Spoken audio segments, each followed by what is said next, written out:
heart of Paul's case, there exists an intelligence document to which the special branch they were permitting agents in one group to kill opponents in another group. And the two young lads just happened upon this gang and were killed as a consequence. And that document, if it were to emerge, there's been all sorts of moves to protect it from coming to light, including the British government and the police chief saying that they would use a document known as the Public Interest Immunity Certificate to prevent the disclosure in court of this information when we went to court and challenged it. Now, you have to ask yourself, what would a government and the police chief need to protect and to use public interest immunity in a killing that was carried out by an illegal unionist loyalist paramilitary organisation? It's because they're protecting agents.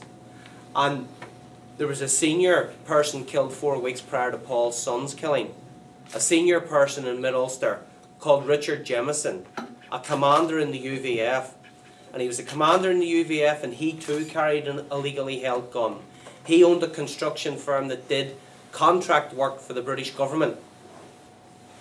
And I believe that he was working with the police and the UVF in that area carrying out political assassinations.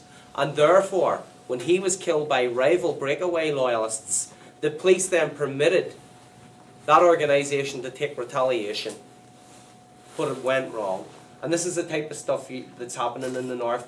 There's a policy whereby they are allowed to do what they want. When the British government and the police chief decides it's in the interest of their intelligence war, it gets a green light and away it goes. And when these agents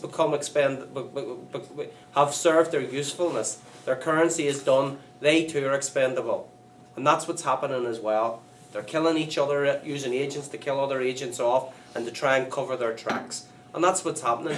And in the context of the Irish peace process, which we also desperately want to see succeed, we also need a parallel process of dealing with this truth, having the truth about this come out, because the truth of this being laid bare and being exposed will only but strengthen our political process and have the whole process underpinned by transparency, accountability, openness and human rights. And this is about human rights. And what we're finding in Ireland at the minute is that even the policy of collusion, principally directed at the Republican and Nationalist community, we're finding that these criminal elements, and particularly in loyalist paramilitaries, because they've been agents, they've been given immunity from prosecution to run rackets and drugs and be involved in major crimes. And now they're turning in on their own communities and killing people, and still they're not being charged. They're getting immunity from that as well, because if they are charged, they will tell the tale of what they were up to for 30 years. And equally it needs to be said that as part of the Britain's dirty war, they secreted agents into the Republican organisations for two purposes in terms of collusion on that side. They commit acts that would look bad against the Republican movement and cause it huge damage, and they ingratiate agents up the chain of command in the Republican movement, and therefore to do that, to allow them to kill policemen and soldiers, to do that and to make them within that organisation seen as major operators that could take senior positions. Freddie Scabatici is one of them. And as we left, and I was saying earlier, to come to Ireland, they're dealing with a case in which a judge called Tom Travers was attacked by the IRA in the 1980s. He was injured and survived. His daughter, a school teacher, a primary school teacher, was shot dead and killed.